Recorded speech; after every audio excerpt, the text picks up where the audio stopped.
ನಮಸ್ಕಾರ ಸ್ನೇಹಿತರೆ. 26 ಡಿಸೆಂಬರ್ 2023 ಮಂಗಳವಾರದ ಹುಣ್ಣಿಮೆಯ ದಿನ. ಈ 4 ಲವಂಗಗಳ ಪ್ರಾಚೀನ ಕಾಲದ ಚಿಕ್ಕ ಉಪಾಯವನ್ನು ಮಾತ್ರ ಮಾಡಿರಿ. ಇದರಿಂದ ಜೀವನದಲ್ಲಿರುವಂಥ ಎಲ್ಲ ಕಷ್ಟಗಳಿಂದ ತಕ್ಷಣವೇ ನಿಮಗೆ ಮುಕ್ತಿ ಸಿಗುತ್ತದೆ. ಇಲ್ಲಿ ಭಗವಂತನಾದ ವಿಷ್ಣು ಮತ್ತು ತಾಯಿ ಲಕ್ಷ್ಮೀದೇವಿಯ ಅಪಾರ ಆಶೀರ್ವಾದವೂ ಕೂಡ ನಿಮಗೆ ಸಿಗುತ್ತದೆ. ಸ್ನೇಹಿತರೆ, ವರ್ಷದಲ್ಲಿ 12 ಹುಣ್ಣಿಮೆ ದಿನಗಳು ಬಂದಿರುತ್ತವೆ. ಆದರೆ ಇವುಗಳಲ್ಲಿ ಎಲ್ಲಕ್ಕಿಂತ ದೊಡ್ಡದಾಗಿರುವ ಹುಣ್ಣಿಮೆ ಈ ಮಾರ್ಗಶಿರ ಮಾಸದ ಈ ಮಾರ್ಗಶಿರ ಹುಣ್ಣಿಮೆ ಆಗಿದೆ. ಶಾಸ್ತ್ರಗಳ ಅನುಸಾರವಾಗಿ ಈ ದಿನ ಸ್ವತಃ ತಾಯಿ ಲಕ್ಷ್ಮೀದೇವಿ ಭೂಮಿಯ ಮೇಲೆ ವಾಸ ಮಾಡಲು ಬಂದಿರ್ತಾರೆ. ಮಾರ್ಗಶಿರ ಮಾಸವು ಹಿಂದೂ ಕ್ಯಾಲೆಂಡರ್ನ 9ನೇ ತಿಂಗಳು ಆಗಿರುತ್ತದೆ. ಜ್ಯೋತಿಷಾಸ್ತ್ರದಲ್ಲಂತೂ ಈ ತಿಂಗಳನ್ನು ಅತ್ಯಂತ ಶುಭ ತಿಂಗಳು ಅಂತ ತಿಳಿಸಿದ್ದಾರೆ. ಈ ತಿಂಗಳು ಭಗವಂತನಾದ ವಿಷ್ಣುವಿಗೂ ಅತ್ಯಂತ ಪ್ರಿಯವಾಗಿದ್ದು, ಈ ತಿಂಗಳಲ್ಲಿ ಭಗವಂತನಾದ ವಿಷ್ಣುವಿನ ಜೊತೆಗೆ ತಾಯಿ ಲಕ್ಷ್ಮೀದೇವಿಯ ಉಪಾಸನೆಯನ್ನು ಸಹ ಮಾಡ್ತಾರೆ. ಪ್ರಾಚೀನ ನಂಬಿಕೆಯ ಅನುಸಾರವಾಗಿ ಮಾರ್ಗಶಿರ ಮಾಸದಿಂದಲೇ ಸತ್ಯಯುಗದ ಪ್ರಾರಂಭವಾಗಿತ್ತು. ಹಾಗಾಗಿ ಈ ತಿಂಗಳಲ್ಲಿ ಬಂದಿರುವಂಥ ಹುಣ್ಣಿಮೆಗೆ ವಿಶೇಷವಾದ ಮಹತ್ವ ಇರುತ್ತದೆ. ಸ್ನೇಹಿತರೆ, ಈ ಬಾರಿ ಮಾರ್ಗಶಿರ ಹುಣ್ಣಿಮೆಯು 26 ಡಿಸೆಂಬರ್ 2023 ಮಂಗಳವಾರದ ದಿನ ಇರುತ್ತದೆ. ಇದರ ಶುಭ ಮುಹೂರ್ತ ಮುಂಜಾನೆ 5:42 ಶುರುವಾಗುತ್ತದೆ ಮತ್ತು ಇದರ ಸಮಾಪ್ತಿಯು 27 ಡಿಸೆಂಬರ್ದಂದು ಮುಂಜಾನೆ 6:08 ಮುಕ್ತಾಯ ಆಗುತ್ತದೆ. ಈ ದಿನ ಯಾವುದಾದ್ರೂ ಪವಿತ್ರವಾದ ನದಿಗಳಲ್ಲಿ ಸ್ನಾನ ಮಾಡೋದಾಗಲಿ, ವಿಧಿವಿಧಾನಗಳಿಂದ ದಾನ ಧರ್ಮ ಮಾಡೋದಾಗಲಿ, ಪೂಜೆ ಪಾಠ ಮಾಡೋದಾಗಲಿ, ಜೊತೆಗೆ ಹಸಿದ ಯಾವುದಾದ್ರೂ ಬೀದಿಯಲ್ಲಿರುವಂಥ ಪ್ರಾಣಿಗಳಿಗೆ ಏನನ್ನಾದರೂ ತಿನ್ನಿಸಿದ್ರೆ ನಿಮಗೆ ಅತ್ಯಂತ ಒಳ್ಳೆಯ ಪುಣ್ಯ ಫಲ ಸಿಗುತ್ತದೆ. ಭಗವದ್ಗೀತೆಯ ಅನುಸಾರವಾಗಿ ಒಂದು ವೇಳೆ ಈ ಹುಣ್ಣಿಮೆಯ ದಿನ ನೀವು ಯಾವುದಾದ್ರೂ ಪವಿತ್ರವಾದ ನದಿಯಲ್ಲಿ ಸ್ನಾನ ಮಾಡಿದ್ರೆ, ಪೂರ್ತಿ ದಿನ ವಿಧಿವಿಧಾನಗಳಿಂದ ಪೂಜೆ ಪಾಠಗಳನ್ನು ಮಾಡಿದ್ರೆ ಇದರಿಂದ ನಿಮಗೆ ಭಗವಂತನಾದ ವಿಷ್ಣು ತಾಯಿ ಲಕ್ಷ್ಮೀದೇವಿಯ ಆಶೀರ್ವಾದ ಸಿಗುತ್ತದೆ. ನಿಮ್ಮ ಜೀವನದಲ್ಲಿರುವಂಥ ಹಲವಾರು ಕಷ್ಟಗಳಿಗೆ ಪರಿಹಾರ ಕೂಡ ಸಿಗುತ್ತದೆ. ಆದರೆ ಒಂದು ವೇಳೆ ಈ ದಿನ ನೀವು ಕೇವಲ 4 ಲವಂಗಗಳ ಆ ಒಂದು ಉಪಾಯ ಮಾಡಿದ್ರೆ, ಇದರ ಬಗ್ಗೆ ತಂತ್ರಶಾಸ್ತ್ರ ಆಗಲಿ ಜ್ಯೋತಿಷಾಸ್ತ್ರದಲ್ಲಿ ಬರೆದಿದ್ದಾರೆ. ಒಂದು ವೇಳೆ ಈ ಉಪಾಯವನ್ನು ಮಾಡಿದ್ರೆ ಜೀವನದಲ್ಲಿರುವಂಥ ಎಲ್ಲ ಕಷ್ಟಗಳಾಗಲಿ, ನವಗ್ರಹಗಳ ತೊಂದರೆಗಳಿಂದಾಗಲಿ ತಕ್ಷಣವೇ ನಿಮಗೆ ಮುಕ್ತಿ ಸಿಗುತ್ತದೆ. ಇನ್ನೊಂದೆಡೆ ಈ ಉಪಾಯವನ್ನು ಮಾಡೋದ್ರಿಂದ ತಾಯಿ ಲಕ್ಷ್ಮೀದೇವಿಯ ವಿಶೇಷವಾದ ಕೃಪೆ ನಿಮಗೆ ಸಿಗುತ್ತದೆ. ಇದರಿಂದ ನಿಮ್ಮ ಜೀವನದಲ್ಲಿ ಹಣಕಾಸಿನ ಆಗಮನ ಆಗುತ್ತದೆ. ನೀವು ಗಳಿಸಿದಂತಹ ಧನ ಸಂಪತ್ತಿನಲ್ಲಿ ವೃದ್ಧಿ ಕಾಣುತ್ತೀರಾ.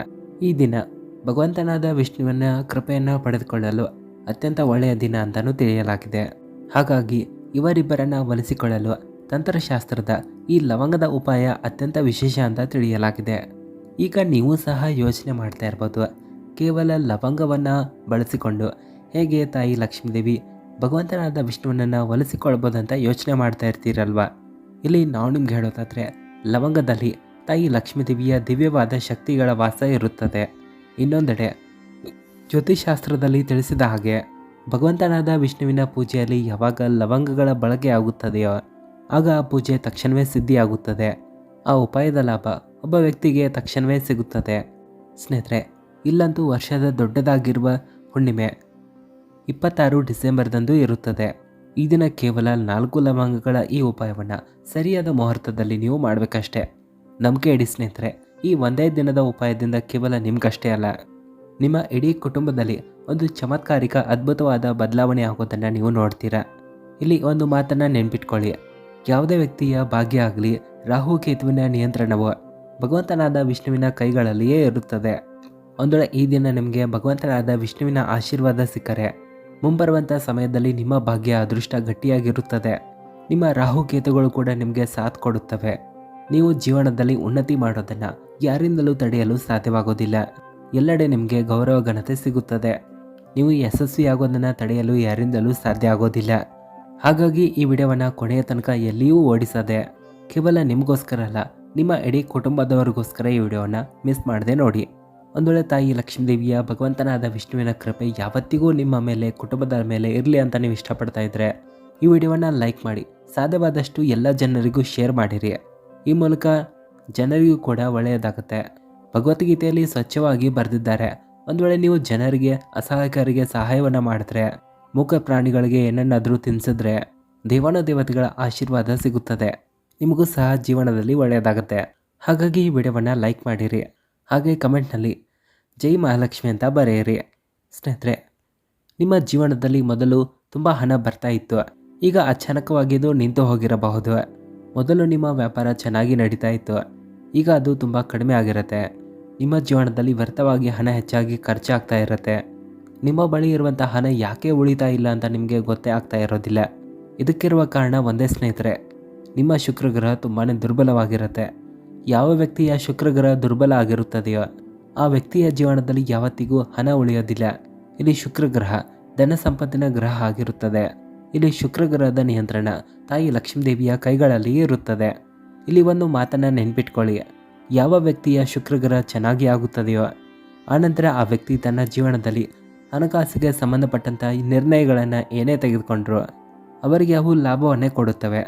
ಒಂದು ವೇಳೆ ನೀವು ಒಂದೇ ದಿನದ ಉಪಾಯ ನಿಮ್ಮ ಶುಕ್ರಗ್ರಹ ನಿಮಗೆ ಸಾಥ್ ಕೊಡಲಿ ಅಂತ ನೀವು ಇಷ್ಟಪಡ್ತಾ ಇದ್ರೆ, ನಿಮ್ಮ ಜೀವನದಲ್ಲಿ ಧನ ಸಂಪತ್ತಿನ ಮಳೆ ಆಗಬೇಕಂದ್ರೆ ಇಲ್ಲಿ ನೀವು ಒಂದೇ ಕೆಲಸವನ್ನು ಮಾಡಿರಿ. 26 ಡಿಸೆಂಬರ್ ದಿನ ಮುಂಜಾನೆ ಬೇಗನೆ ಎದ್ದು ನೀವು ಸ್ನಾನ ಮಾಡಬೇಕು. ನಿಮ್ಮ ಮನೆಯಲ್ಲಿರುವಂಥ ಯಾವುದೇ ತಾಯಿ ಲಕ್ಷ್ಮೀದೇವಿಯ ಮೂರ್ತಿ ಅಥವಾ ಫೋಟೋ ಇರಲಿ, ಅಲ್ಲಿ ನೀವು ಹೋಗಬೇಕು. ಎಲ್ಲಕ್ಕಿಂತ ಮೊದಲು ತಾಯಿ ಲಕ್ಷ್ಮೀದೇವಿಯ ಮುಂದೆ ಒಂದು ತುಪ್ಪದ ದೀಪವನ್ನು ನೀವು ಹಚ್ಚಬೇಕು. ಅಲ್ಲಿಯೇ ನೀವು ಒಂದು ಕೆಂಪು ಬಣ್ಣದ ಬಟ್ಟೆಯನ್ನು ಹಾಸಬೇಕು. ಇಲ್ಲಿ ಒಂದು ಮುಟ್ಟಿಗೆ ನೀವು ಲವಂಗಗಳನ್ನು ತೆಗೆದುಕೊಳ್ಳಿ. ನಿಮ್ಮ ತಲೆಯ ಮೇಲಿಂದ ಆ ಮುಷ್ಟಿಯಲ್ಲಿರುವಂಥ ಲವಂಗಗಳನ್ನು ಹಿಡ್ಕೊಂಡು ನಿಮ್ಮ ಬಲಭಾಗದಿಂದ ಎಡಭಾಗಕ್ಕೆ 7 ಬಾರಿ ತಿರುಗಿಸಬೇಕು. ಆನಂತರ ಕೆಂಪು ಬಣ್ಣದ ಬಟ್ಟೆಯಲ್ಲಿ ಇಡಬೇಕು. ಈ ಕೆಂಪು ಬಣ್ಣದ ಗಂಟನ್ನು ಕಟ್ಟಿ ನಿಮ್ಮ ದೇವರ ಕೋಣೆಯಲ್ಲಿ ಅದನ್ನು ಇರಲು ಬಿಡಬೇಕು.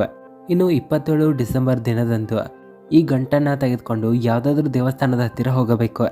ಅಲ್ಲಿ ಯಾವುದಾದ್ರೂ ಭಿಕ್ಷುಕರಿಗೆ ಅದನ್ನು ದಾನದ ರೂಪದಲ್ಲಿ ಕೊಡಬೇಕು. ಈ ಉಪಾಯದ ನಂತರ ಈ ಲವಂಗಗಳು ನಿಮ್ಮ ಆ ಎಲ್ಲ ದೋಷಗಳನ್ನು ತನ್ನೊಡನೆ ತೆಗೆದುಕೊಂಡು ಹೋಗುತ್ತದೆ. ಇವುಗಳ ಕಾರಣದಿಂದ ನಿಮ್ಮ ಜೀವನದಲ್ಲಿ ಧನ ಸಂಪತ್ತು ನಿಲ್ಲುತ್ತಿರಲಿಲ್ಲ. ಈ ಉಪಾಯದ ನಂತರ ನಿಮ್ಮ ಶುಕ್ರಗ್ರಹ ನಿಮಗೆ ಸಾಥ್ ಕೊಡಲು ಶುರು ಮಾಡುತ್ತದೆ. ನಿಮ್ಮ ಜೀವನದಲ್ಲಿ ಧನ ಸಂಪತ್ತು ಬರುವಂಥ ರಸ್ತೆ ತೆರೆದುಕೊಳ್ಳುತ್ತದೆ. ನಿಮ್ಮ ಜೀವನದಲ್ಲಿ ಬರುವಂಥ ಹಣದಲ್ಲಿ ಧನ ಸಂಪತ್ತಿನಲ್ಲಿ ವೃದ್ಧಿ ಕಾಣ್ತೀರಾ. ನಿಮ್ಮ ಜೀವನದಿಂದ ವ್ಯರ್ಥವಾಗಿ ಖರ್ಚಾಗುವಂಥ ಹಣ ನಿಂತು ಹೋಗುತ್ತದೆ. ಇನ್ನು ಎರಡನೇ ಉಪಾಯವನ್ನು ತಿಳಿಸ್ತೀವಿ ಕೇಳಿ. ಇದು ಭಾಗ್ಯ ಮತ್ತು ರಾಹುಕೇತುಗಳು ಸಾಥ್ ಕೊಡೋದಾಗಿದೆ. ಇದೊಂದು ಕೂಡ ಮಹಾ ಉಪಾಯ ಆಗಿದೆ. ಯಾವತ್ತಿಗೂ ರಾಹುಕೇತು ಭಾಗ್ಯ ನಿಮಗೆ ಸಾಥ್ ಕೊಡಲಿ, ನಿಮ್ಮ ದುರ್ಭಾಗ್ಯ ಶಾಶ್ವತವಾಗಿ ದೂರ ಆಗಲಿ ಅಂತ ನೀವು ಇಷ್ಟಪಡ್ತಾ ಇದ್ರೆ, ಜೀವನದಲ್ಲಿ ನೀವು ತುಂಬ ಯಶಸ್ಸನ್ನು ಗಳಿಸಲು ಇಷ್ಟಪಡ್ತಾ ಇದ್ರೆ ಸ್ನೇಹಿತರೆ, ಮೊದಲೇ ನಾವು ನಿಮಗೆ ಹೇಳಿದ ಹಾಗೆ ಭಗವಂತನಾದ ವಿಷ್ಣು ಅರಳಿ ಮರದಲ್ಲಿ ವಾಸ ಮಾಡಲು ಬಂದಿರ್ತಾರೆ. ಅರಳಿ ಮರ ಭಗವಂತನಾದ ವಿಷ್ಣುವಿನ ಸ್ವರೂಪವೇ ಆಗಿರುತ್ತದೆ. ಇಲ್ಲಿ ನೀವು ಒಂದು ಚಿಕ್ಕ ಉಪಾಯವನ್ನು ಮಾಡಬೇಕು. 26 ಡಿಸೆಂಬರ್ ದಿನದಂದು ನೀವು ಒಂದು ತುಪ್ಪದ ದೀಪವನ್ನು ತೆಗೆದುಕೊಳ್ಳಿ. 4 ಲವಂಗಗಳನ್ನು ತೆಗೆದುಕೊಳ್ಬೇಕು. ಈ ಉಪಾಯವನ್ನು ನೀವು ಸೂರ್ಯಾಸ್ತ ಆದ ನಂತರ ಮಾಡಬೇಕು. ಮನೆ ಹತ್ತಿರ ಯಾವುದಾದ್ರೂ ಅರಳಿ ಮರದ ಹತ್ತಿರ ಸಾಯಂಕಾಲ ಹೋಗಬೇಕು. ಇಲ್ಲಿ ಅರಳಿ ಮರದ ಪೂರ್ವ ದಿಕ್ಕಿನಲ್ಲಿ ನೀವು ಈ ತುಪ್ಪದ ದೀಪವನ್ನು ಹಚ್ಚಬೇಕು. ಇಲ್ಲಿ 4 ಲವಂಗಗಳನ್ನು ನಿಮ್ಮ ಕೈಯಲ್ಲಿ ತೆಗೆದುಕೊಳ್ಬೇಕು. ಇಲ್ಲಿ ಭಗವಂತನಾದ ವಿಷ್ಣುವಿನ ಬೀಜ ಮಂತ್ರವನ್ನು ನೀವು 11 ಬಾರಿ ಜಪ ಮಾಡಬೇಕು. ಈ ಬೀಜ ಮಂತ್ರವು ಓಂ ನಮೋ ಭಗವತೆ ವಾಸುದೇವಾಯ ನಮಃ. ಇದೇ ಬೀಜ ಮಂತ್ರವನ್ನು ನೀವು 11 ಬಾರಿ ಜಪ ಮಾಡಬೇಕು. ಉರಿಯುತ್ತಿರುವಂಥ ಈ ದೀಪದಲ್ಲಿ ನಿಮ್ಮ ಬಲಗೈಯಿಂದ ಈ 4 ಲವಂಗಗಳನ್ನು ಹಾಕಬೇಕು. ಕೇವಲ ಇಷ್ಟು ಚಿಕ್ಕ ಉಪಾಯವನ್ನು ನೀವು ಹುಣ್ಣಿಮೆಯ ದಿನ ಸಾಯಂಕಾಲ ಸೂರ್ಯಾಸ್ತ ಆದ ನಂತರ ಅರಳಿ ಮರದ ಹತ್ತಿರ ಮಾಡಬೇಕು. ಇದರಿಂದ ನಿಮ್ಮ ದುರ್ಭಾಗ್ಯ ದೂರ ಆಗಿ ಸೌಭಾಗ್ಯ ನಿಮಗೆ ಸಾಥ್ ಕೊಡುತ್ತದೆ. ನಿಮ್ಮ ಭಾಗ್ಯವು ಶಕ್ತಿಶಾಲಿಯಾಗಲು ಶುರುವಾಗುತ್ತದೆ. ನವಗ್ರಹಗಳಾಗಲಿ ರಾಹುಕೇತುಗಳು ನಿಮಗೆ ಸಾಥ್ ಕೊಡಲು ಶುರು ಮಾಡುತ್ತವೆ. ಇಲ್ಲಿ ಸಾಕ್ಷಾತ್ ಭಗವಂತನಾದ ವಿಷ್ಣುವಿನ ಆಶೀರ್ವಾದವು ನಿಮಗೆ ಸಿಗುತ್ತದೆ. ಇನ್ನು ಮೂರನೇ ಉಪಾಯವನ್ನು ಹೇಳ್ತೀವಿ ಕೇಳಿ. ಇದು ಮನೆಯ ಸಮೃದ್ಧಿಗಾಗಿ ಇರುತ್ತದೆ. ಯಾವತ್ತಿಗೂ ನಿಮ್ಮ ಮೇಲೆ ಮತ್ತು ನಿಮ್ಮ ಮನೆಯ ಮೇಲೆ ತಾಯಿ ಲಕ್ಷ್ಮೀದೇವಿ ಭಗವಂತನಾದ ವಿಷ್ಣುವಿನ ಆಶೀರ್ವಾದ ಕೃಪೆ ಇರಲಿ ಅಂತ ನೀವು ಇಷ್ಟಪಡ್ತಾ ಇದ್ರೆ, ಇಲ್ಲಿ ಕೇವಲ ನೀವು ಮಾಡಬೇಕಾಗಿರೋದಿಷ್ಟೇ. 26 ಡಿಸೆಂಬರ್ ಸಾಯಂಕಾಲ ಸೂರ್ಯಾಸ್ತ ಆದ ನಂತರ ಮನೆಯ ಮುಖ್ಯ ದ್ವಾರವನ್ನು ಹಿಡ್ಕೊಂಡು ಮನೆಯ ಎಲ್ಲ ಕೋಣೆಗಳಲ್ಲಿ ಒಂದೊಂದು ತುಪ್ಪದ ದೀಪವನ್ನು ಹಚ್ಚಿರಿ. ಆನಂತರ ಒಂದೊಂದು ಲವಂಗಗಳನ್ನು ಪ್ರತಿಯೊಂದು ದೀಪಗಳಲ್ಲಿ ಹಾಕಿರಿ. ಇದೇ ಉಪಾಯ ನೀವು ಹುಣ್ಣಿಮೆಯ ದಿನ ಸೂರ್ಯಾಸ್ತ ಆದ ನಂತರ ಮಾಡಿರಿ. ಕೇವಲ ಇಷ್ಟು ಮಾಡಿದ್ರು ಮನೆಯಲ್ಲಿರುವಂಥ ನಕಾರಾತ್ಮಕ ಶಕ್ತಿಗಳು ನಾಶ ಆಗುತ್ತವೆ. ನಿಮ್ಮ ಮನೆಯಲ್ಲಿ ಸಕಾರಾತ್ಮಕ ಶಕ್ತಿಯ ವಾಸ ಆಗುತ್ತದೆ. ಇದರಿಂದ ನಿಮ್ಮ ಮನೆಯ ಉನ್ನತಿ ಆಗುತ್ತದೆ. ಇನ್ನು 4ನೆಯ ಉಪಾಯ ಧನಪ್ರಾಪ್ತಿಯ ಮಹಾ ಉಪಾಯ. ಈ ಹುಣ್ಣಿಮೆಯ ದಿನ ತಾಯಿ ಲಕ್ಷ್ಮೀದೇವಿಯ ಆಶೀರ್ವಾದ ವರದಾನ ನಿಮಗೆ ಸಿಗಲಿ ಅಂತ ನೀವು ಇಷ್ಟಪಡ್ತಾ ಇದ್ರೆ, ಈ ದಿನ ಸೂರ್ಯಾಸ್ತ ಆದ ನಂತರ ಮನೆಯಲ್ಲಿ ಒಂದು ಚಿಕ್ಕ ಉಪಾಯವನ್ನು ಮಾಡಬೇಕಷ್ಟೆ. ಇಲ್ಲಿ ಸಾಯಂಕಾಲ ಸೂರ್ಯಾಸ್ತ ಆದ ನಂತರ ಒಂದು ಹಿತ್ತಾಳೆಯ ಬಟ್ಟಲನ್ನು ಮತ್ತು 4 ಲವಂಗಗಳನ್ನು ತೆಗೆದುಕೊಳ್ಳಿ. ಆ ಬಟ್ಟಲಲ್ಲಿ 4 ಲವಂಗಗಳನ್ನು ಇಡಬೇಕು. ಇದನ್ನು ಮನೆಯ ಮಾಳಿಗೆ ಮೇಲೆ ಅಂದರೆ ಚಂದ್ರನ ಬೆಳಕು ಬೀಳುವಂಥ ಸ್ಥಾನದಲ್ಲಿ ಇಡಬೇಕು. 27ನೇ ತಾರೀಕು ಮುಂಜಾನೆ ನೀವು ಸ್ನಾನ ಆದ ನಂತರ ಈ ಬಟ್ಟಲನ್ನು ನೀವು ತೆಗೆದುಕೊಂಡು ಮರಳಿ ಮನೆ ಒಳಗಡೆ ಬರಬೇಕು. ಇದನ್ನು ಕೆಂಪು ಬಣ್ಣದ ಬಟ್ಟೆಯಲ್ಲಿ ಕಟ್ಟಬೇಕು. ಆನಂತರ ಈ ಬಟ್ಟಲ ಜೊತೆಗಿರುವಂಥ ಈ ಗಂಟನ್ನು ನೀವು ಎಲ್ಲಿ ಹಣ ಇಡ್ತಾ ಇರ್ತೀರೋ ಅಲ್ಲಿ ಇದನ್ನು ಇಟ್ಟು ಬಿಡಬೇಕು. ಕೇವಲ ಇಷ್ಟು ಮಾಡಿದ್ರು ಈ ಲವಂಗಗಳು ತಾಯಿ ಲಕ್ಷ್ಮೀದೇವಿಯ ಆಶೀರ್ವಾದವಾಗಿ ಬಿಡುತ್ತವೆ. ಇವು ನಿಮ್ಮ ಜೀವನದಲ್ಲಿ ಧನ ಸಂಪತ್ತನ್ನು ಆಕರ್ಷಣೆ ಮಾಡುವಂಥ ಎಳೆಯುವಂಥ ಕೆಲಸವನ್ನು ಮಾಡುತ್ತವೆ.